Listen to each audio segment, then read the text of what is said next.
Voilà, tout le monde est rendu au virage ouest. Et nous en sommes à 8 secondes. Alors, il ne devrait pas avoir de problème au niveau du départ, bien que... le Joker qui... Bon, voilà, tout est bon. Le Joker Bug qui est rentré à l'intérieur du parcours avant le départ. Donc, on se retrouve seulement à 4. Et là, c'est le duel. Marc Lecomte en tête. J'allais dire un duel, mais il a avalé tout le monde avant le premier virage. Mais là, attention, on remonte. Là. On remonte beaucoup sur lui. C'est Pagé-Morin de l'extérieur qui est à la chasse au Napa Racing.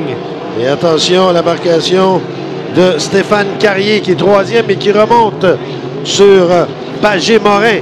Attention au virage, il y a beaucoup de queue d'eau. On a vu Carrier avoir de la difficulté là. Oh. Et il y a un an.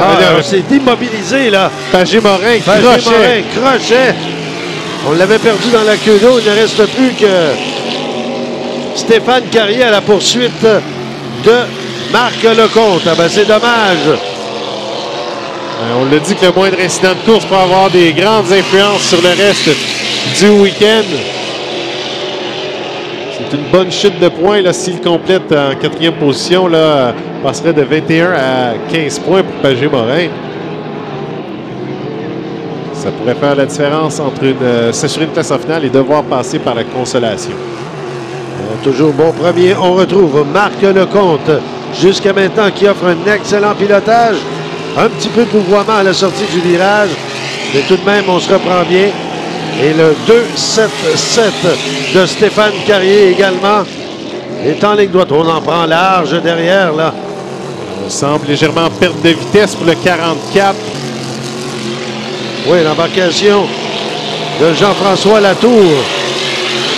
Et Samuel Pagé-Morin qui tente une remontée, mais ça sera difficile. Un crochet qui lui a été fatal au virage ouest.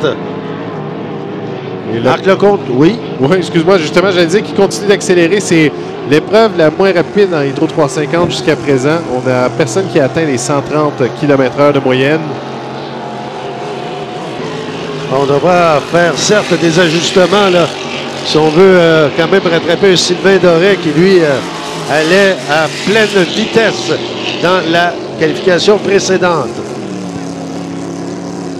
Jusqu'à présent, en raison du crochet de Pagé-Morin, Lecomte, sans trop de difficulté, si la mécanique tient. Ah ouais, absolument. Sans vraiment ouvrir les gaz. Le meilleur tour à 129, 128 km/h. Donc, ce sont des bonnes vitesses, mais on sait qu'on est capable de beaucoup mieux ici.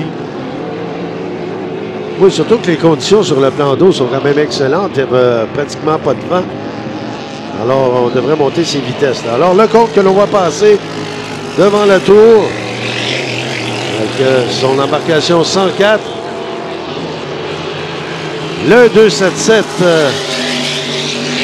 de Stéphane Carrier. Un gambler qui sera sûrement heureux de cette performance. Avait quand même eu une bonne embardée à Brockville, légèrement blessé, un bon bleu. Alors, de terminer deuxième, 21 points, ça amorce très bien le week-end. Et là, peut-être assisterons-nous une lutte là, pour la 3e et 4e place entre Pagé-Morin et Jean-François Latour. Voilà la victoire pour Marc Lecomte. Oh, on a vu Carrier. Oh! Non! Lui qui... Carrier qui a fait crochet. Est-ce qu'il se reprend? Oui. Lui, attention à la lutte là derrière. Et ça sera une lutte intéressante à finir. À suivre avec Jean-François Latour et Samuel Pagé-Morin. Latour qui est un expérimenté, Pagé-Morin qui va y aller. L'extérieur pour Pagé-Morin. Est-ce qu'il y aura la puissance nécessaire? Dans le dernier droit, il semble bien que oui. Pagé-Morin qui a remonté sur Jean-François Latour. Eh bien, n'a pas lâché. Vraiment une belle performance de Pagé-Morin. Ouais, il minimise.